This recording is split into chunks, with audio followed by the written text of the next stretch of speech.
Hey, ladies and gentlemen, welcome to the Tuesday, November 21st edition of studentloanjustice.org. My name is Challenge. I'm going to get right into it tonight, ladies and gentlemen. What are the Democrats doing? Let me say, if you're a Republican or a Democrat, whatever your political stripes are, you're very welcome on this group. We are a fiercely nonpartisan group. If you care about solving the student loan, all on the same side. We hate the Republicans, and at this point, we hate the Democrats.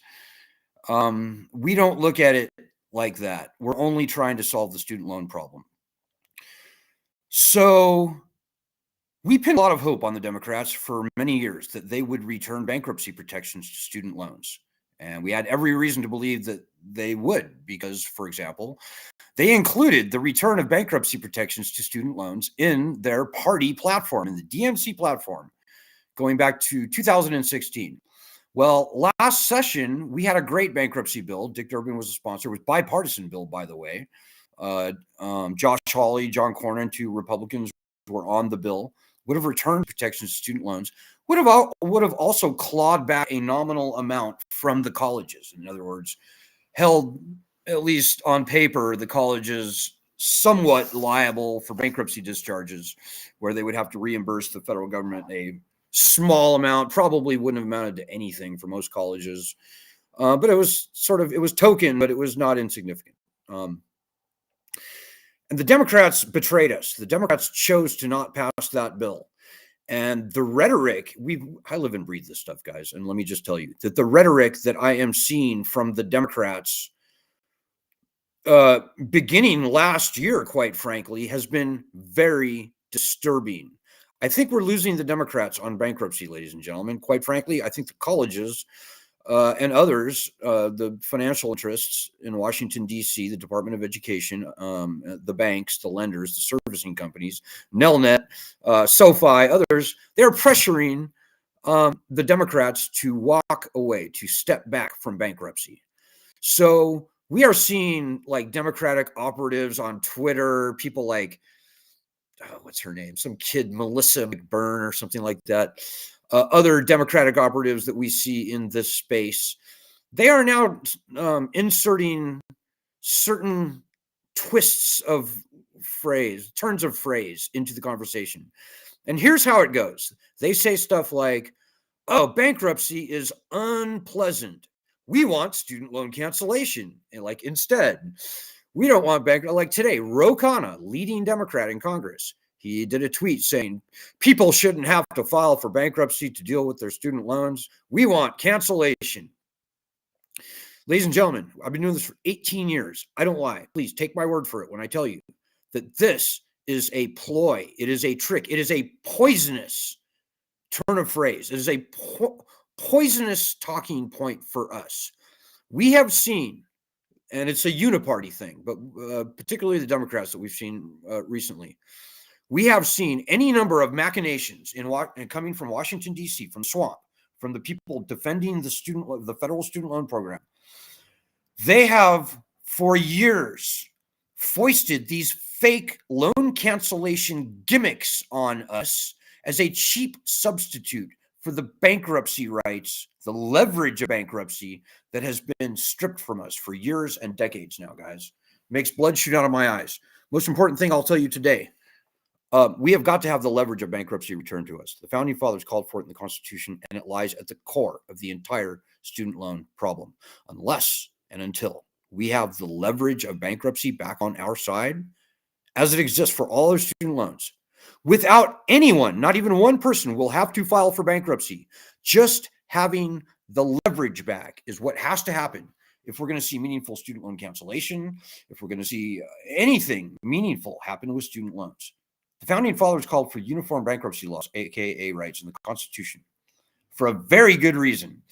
And as long as we are without this leverage that exists, that every other borrower for every other type of loan has, the lending side is going to do whatever they want. What they want is to perpetuate this failed, catastrophic, nationally threatening loan scam on the country. That's what's going to happen. Nobody wants to file for bankruptcy, least of all me, least of all you. It doesn't matter. Everyone with student loans, if you actually want to solve this problem, you got to fight for bankruptcy. Don't listen to these Democratic talking points. Shame on those people, by the way. Fucking big shame. Pardon my French. Shame on Ro Khanna. Shame on Dick Durbin for killing that bill, abandoning that legislation last session. Shame on Nancy Pelosi. Shame on the entire cast and crew of the Democratic Party.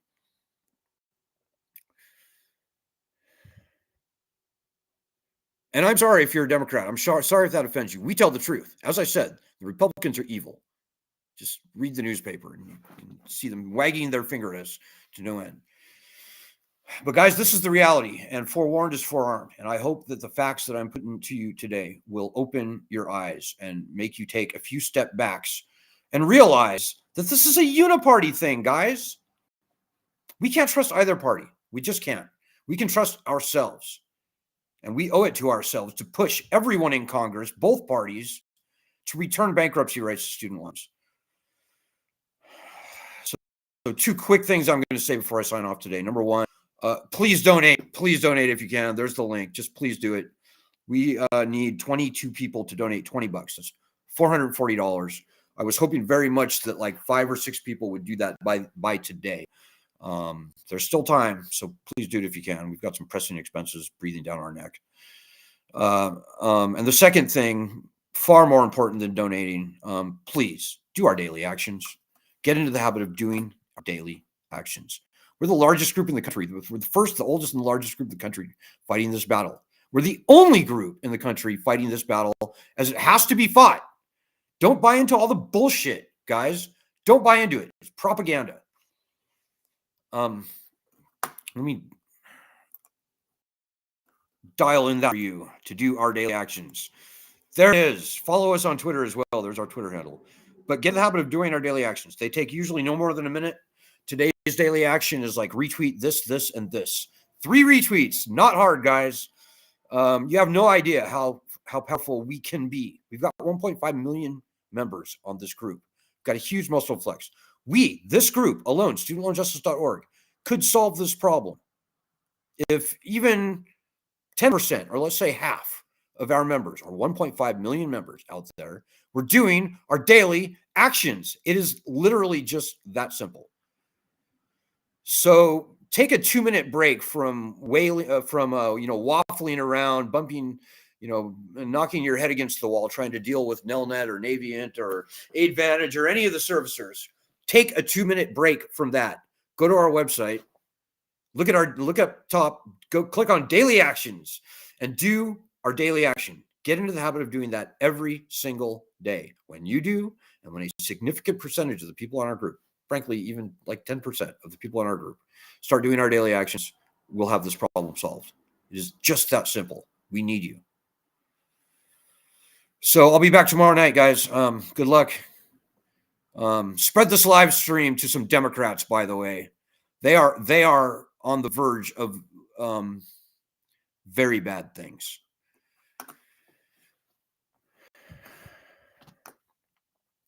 And so I'll see you tomorrow. Good luck.